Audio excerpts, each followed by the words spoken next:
আপনাদের মোবাইলটি এখন প্রচুর হ্যাং করছে এবং আপনারা যে কোনো ভিডিও দেখছেন বা মোবাইল চালু করলেই প্রচুর আটকাচ্ছে মোবাইলটার মধ্যে। এখন আর কোনো টেনশন নেই।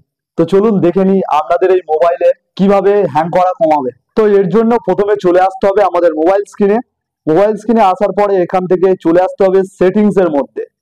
তো সেটিংস এসে সার্চ বক্সের এখানে সার্চ করবেন জাস্ট স্টোরেজ বলে, STO। তো দেখতে পাচ্ছেন স্টোরেজ বলে চলে এসেছে, জাস্ট এখানে ক্লিক করে দেবেন। তো করে দেওয়ার পরে এখানে আপনাদের মোবাইলের কত কি স্টোরেজ রয়েছে, কোথায় কতটা স্টোরেজ খেয়েছে সেগুলো এখানে দেখিয়ে দেবে।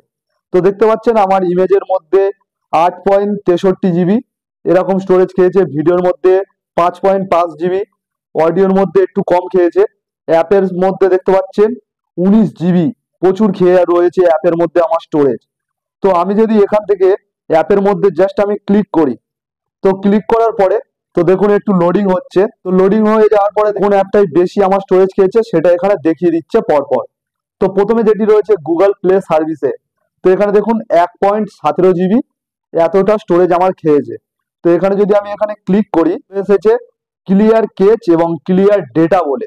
তো আমি যদি এখান থেকে জাস্ট ক্লিয়ার কেচ করে দিই, ক্লিয়ার কেচ করে দিলে আমার ওপরে থেকে যে টোটাল স্পেস ছিল একটু কমে গেল। কিন্তু এখানে একটা কথা, আপনারা ক্লিয়ার ডেটা করবেন না, তাহলে আপনাদের মোবাইলের যতগুলো ডেটা আছে সব উড়ে যাবে। পরে আবারও ব্যাক করছি, আবারও জাস্ট একটা অ্যাপের মধ্যে ঢুকছি। তো আমি ইউটিউবের মধ্যে ঢুকলাম।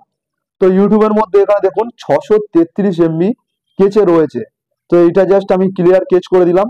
তো করার পর দেখুন টোটাল যেই পেজটা ছিল সেটাও এখান দিয়ে কমে গেল।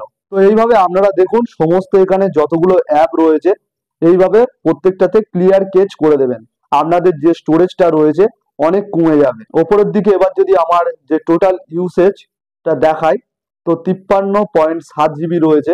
এটাকে যদি আমি এখান থেকে ভিডিও ডিলিট করে দিই, কিছু ফটো যেগুলো আমার দরকার নাই সেগুলো যদি ডিলিট করে দিই, তো এখান দিয়ে আমার প্রচুর স্টোরেজ কমে যাবে। এতে মোবাইল হ্যাং করাও প্রচুর কমবে। কিন্তু আপনাদের কোনো যে পার্সোনাল কিছু ফটো ভিডিও ডিলিট হবে এই না, কোনো ডেটাই আপনাদের ডিলিট হবে না, জাস্ট কেসটা ডিলিট হবে। এবং যদি ক্লিয়ার ডেটা করে দেন তারপর ডিলিট হবে। তো ক্লিয়ার ডেটা একদম করবেন না। এবং আপনারা এটিকে আরেকটি ভাবে করতে পারেন, এখানে যদি আমি যে কোনো একটি অ্যাপকে জাস্ট প্রেস করে চেপে ধরে থাকি, এখানে চলে এসছে অ্যাপ ইনফো বলে। তো এই অ্যাপ ইনফোতে যদি ক্লিক করি, তো করার পরে দেখুন চলে এসেছে স্টোরেজ ইউজ বলে একটি অপশন চলে এসেছে। তো এখানে ক্লিক করলে এখান থেকেও পেয়ে যাবেন ক্লিয়ার ডেটা ক্লিয়ার কেচ বলে। তো এখানে দেখুন 101 MB কেচ রয়েছে, ক্লিয়ার কেচ করে দিচ্ছি। তো করার পর দেখুন ওপরে যেটা ছিল 217 ওটা কমে 115 হয়ে গেল। তো আপনারা আপনাদের মোবাইলের যতগুলো এরকম উল্টো পাল্টা স্টোরেজ খেয়ে বসে রয়েছে সেগুলোকে আপনারা এইভাবে ক্লিয়ার করতে পারবেন। এতে মোবাইল আপনাদের চলবে না অনেক দ্রুত গতিতে। পাশের এই আইকনটিতে আমরা যদি ক্লিক করি, তো করার পরে দেখুন আমরা যেসব রিসেন্টলি যেসব অ্যাপের মধ্যে ঢুকেছিলাম তো সেগুলো এখানে চলে আসছে। আপনারা একটা একটা করে এইভাবে সরিয়ে দিতে পারেন বা ক্লিয়ার অল করে দিতে পারেন একসঙ্গে। তো এটা করে দিলে আপনাদের মোবাইল অনেক হ্যাং কম হবে। এবং আরেকটি ক্ষেত্রে আমাদের হ্যাং হয়ে থাকে সেটা হলো আমাদের মোবাইলের র্যাম কম রয়েছে এবং সেক্ষেত্রে দেখা যায় আমরা ফ্রি ফায়ার পাবজি এরকম গেম ডাউনলোড করে রেখেছি, কিন্তু আমাদের মোবাইলের প্রসেসর কম র্যাম কম, সেক্ষেত্রেও আমাদের মোবাইলটা হ্যাং করে।